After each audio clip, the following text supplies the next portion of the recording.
Help is what I used to scream when I first started my new eating lifestyle. I was lost, confused, and angry that I had to change my diet to support my body as it continues to deal with an autoimmune disorder. Today we are back in the kitchen and we are looking at what food to pack for the music festival when you are on an autoimmune diet.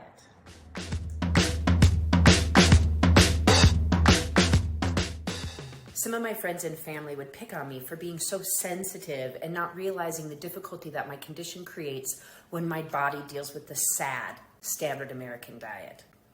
Especially at music festivals with porta potties, no one wants any of their body parts to touch at the end of the festival. I ended up spending a lot of time in them.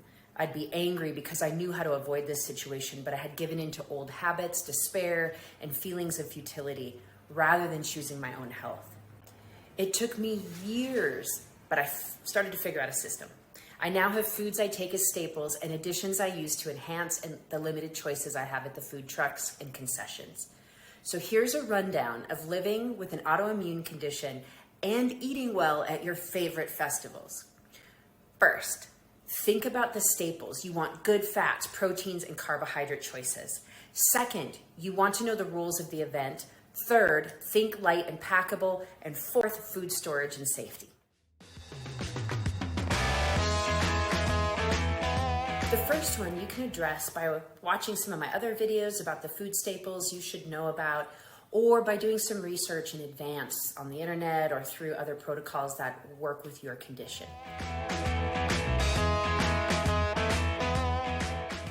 The second to know is to really know the rules of the event and ask yourself a few questions before you go. Can you bring food in? Sometimes you can, sometimes you can't. What type of food can you bring in? And what type of containers and tools are allowed? Some places won't let you bring in your own food, but might if you explain your situation. This may require a doctor's note or verified diagnosis, so make sure you check out the rules with plenty of time to get these items if needed. You'll want to know how much you can bring in. Sometimes you can bring in snacks, but not much. Other times you can bring in more. Find out if they require that it needs to be sealed. And does that mean I can seal something at home, or does it need to be factory sealed?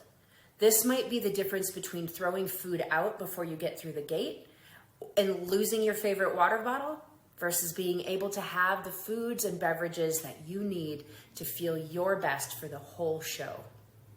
I know it sucks to purchase bottled water in those small plastic bottles, but it might be the difference between having the water you want and need versus having none at all, or really tiny cups, maybe missing part of the show because you're constantly getting up to go refill them.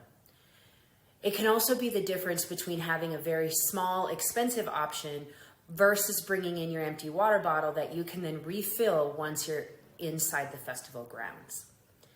Depending on where you are staying, you may have to have a couple of staging places. If I am doing a multiple day event, I will often pack and prep enough for the whole event and then just resupply myself each day as I go into the festival grounds. If I am flying, I will research stores and options near my hotel or venue so I know I can restock when I get there and before I fly home again. I have found airports, hotels, and planes often have the tools I need to make this happen, such as knives, plates for cutting things on, if I ask.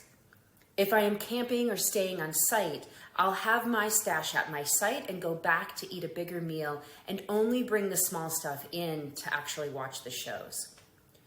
If you are camping, you'll need to think about food safety, which I'll talk about in a minute. Now, what types of foods can I get on the festi grounds? So some places will let you bring in certain foods and beverages because they aren't selling them, but won't let you bring in anything that competes with what they have to offer. It might be possible to research vendors ahead of time and find items on their menus you can eat. When you figure out what you can purchase there and what you can bring in, you want to consider the macronutrients. So you want to bring in a balance of carbohydrates, proteins, and fats, and the balance of these will be different for each of us based on our particular situation. Once you know what's available inside this festival grounds, you may be packing more or less of a macronutrient because you can get the others there. Focus on the items that will energize and revitalize you, but are also accessible. Packing in a steak to cook when you don't have a grill isn't viable.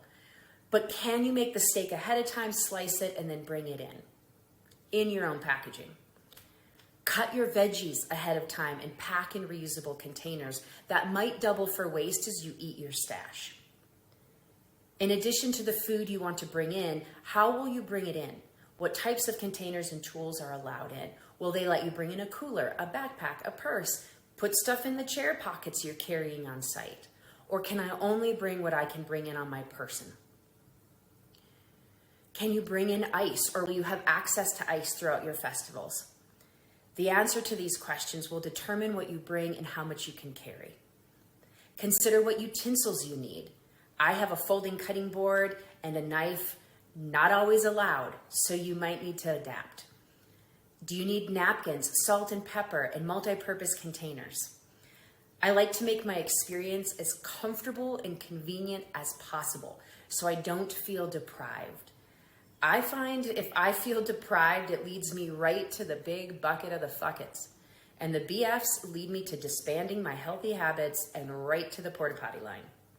Sometimes my difficulties are a gift. I find my options are better and easier than many of my friends who end up waiting in long lines and working to eat messy foods without the nice wipes I have handy. So, which containers do you choose?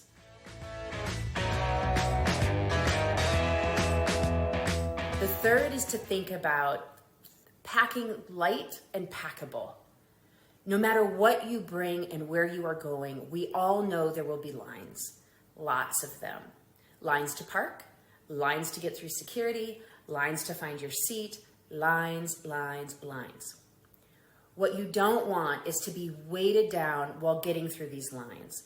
That will sap your dancing energy before you know it.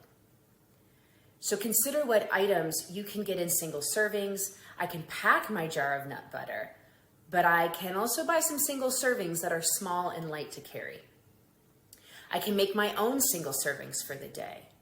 You always have some creative choices to consider.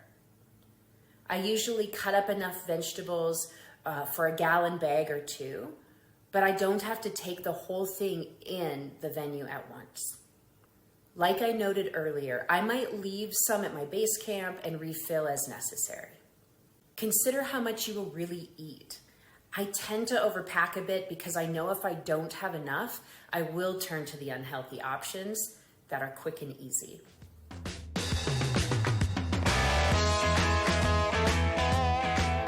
So fourth, let's think about food storage and safety.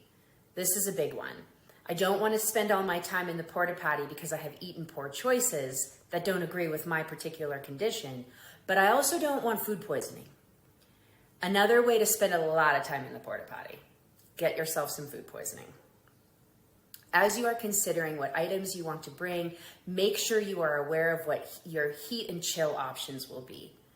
If you will not be able to keep things cold, you'll want to make sure to bring in items that are shelf stable.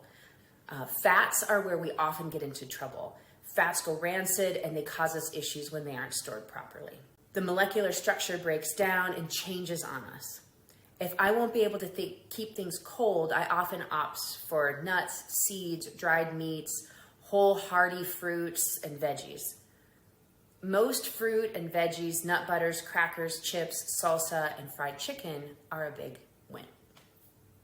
It's a big win when you can find the right combination of food and drink that help you stay healthy, feel your best, and enjoy the show. Here's to having a great festival season this year. Want to visual these tips? Check out our TikTok to see me prep and pack for festival weekend and a road trip that I have coming up. Comment below and let us know what your biggest fears and frustrations and wins are with your own autoimmune diet needs. Thank you for watching.